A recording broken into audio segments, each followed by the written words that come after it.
Hello, I'm Mark Serwotka, the General Secretary of PCS. I've just left the building behind me, which is the headquarters of the TUC, where I've met with union leaders from across the public sector to discuss the question of pay.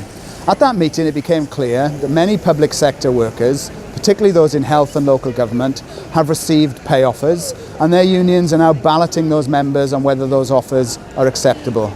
That is in sharp contrast to what's happened for PCS members in public bodies and in the UK civil service. We submitted a pay claim on your behalf to the government in January. It took many weeks of pressure and campaigning to even get the government to accept they had to meet us.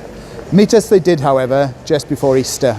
And at that meeting, we articulated on your behalf why you needed an above the rate of inflation pay rise this year.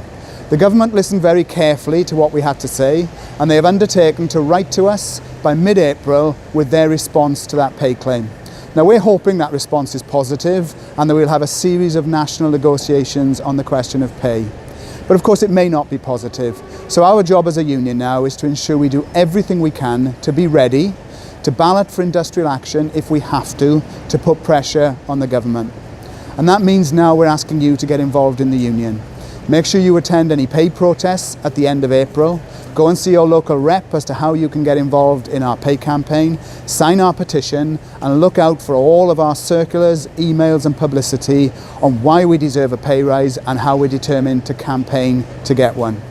If everyone else is getting pay offers, it's about time the government realise they cannot treat their own workforce with contempt.